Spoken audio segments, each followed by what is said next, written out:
So the final thing I have to show off, I can actually do right here in the cafe, right at the start of the game.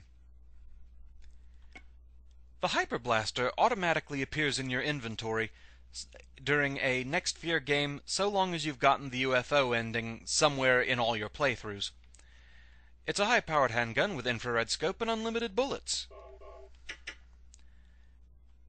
It's the only laser-sighted gun, so it's quite accurate. So long as you're holding down the fire button, it automatically fires, and it never runs out of ammo. Quite nice. I believe there's an alternate way to unlock this, because it's really kind of a shameless plug. The Hyper Blaster is modeled after a light gun that Konami made, called the Hyper Blaster, and if you have a certain model of it plugged into your PlayStation, this automatically appears in your inventory. Kind of interesting, that. So let's try it out. What's that? And relive a classic line. Huh. Radio. What's going on with that radio?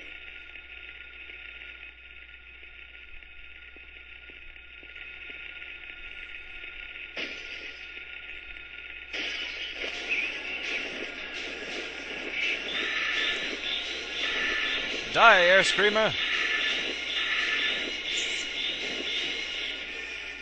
This is not a dream. What's happening to this place? So, you might notice it still kinda takes a while to kill even an Air Screamer. It does. At first. The Hyper Blaster is the one weapon in the game that can actually be strengthened. What strengthens it? Your end rank. Depending on how high of an end rank you get, that determines how powerful the Hyper Blaster will be from then on, and I believe it keeps your highest rank. So, shoot for a 10-star rank, and it powers up the Hyper Blaster to its maximum potential. The ray goes from red to yellow to green at its strongest, I believe. But, yeah, I'm not gonna be going for that 10-star rank myself. As far as I'm concerned, this is pretty much the end, I think. I've shown off everything I wanted to, so yeah, I'm gonna call it an end.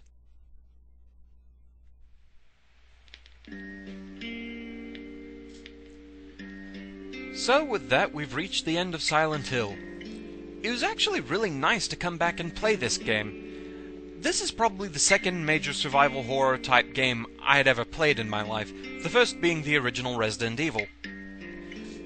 The two, they're both good on their own merits, but as far as atmosphere, Silent Hill, I think, has it all over Resident Evil. For one thing, the town settings. The few times you're in Raccoon City proper in Resident Evil, it doesn't really feel like a real town to me. Everything feels too linear.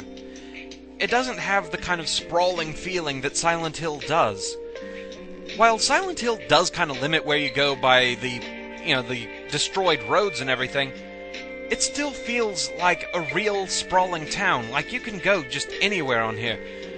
In addition to that, there's things like the road signs, traffic lights, all the various stores and their names, posters for bands, so many different things that make it feel like a real town that you can just lose yourself in. And they did a beautiful job of that in Silent Hill. Beyond that, the story is actually pretty well written. The first time I played this game, most of the plot twists, I never saw them coming, so they did a great job of that. At the time when this game came out, the mid-days of the PS1, somewhere around there I believe, the graphics actually weren't that bad by that day's standards. The control, that's a little iffy. Those who have commented on my videos and compared controlling Harry to piloting a tank, they're not far off. The only other thing with this game that kind of disappoints me is the final boss.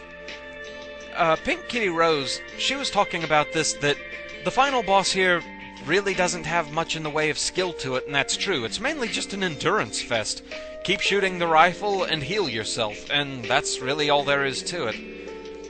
But really, those are the only complaints I have about this game. Everything else was very well done, and I had a great time coming back and playing this game. So, yeah, I think that's gonna do it here. Thank you very much for watching my Let's Play of Silent Hill. I hope you enjoyed it and found it entertaining. And I shall see you again next time. Until then, fare thee well.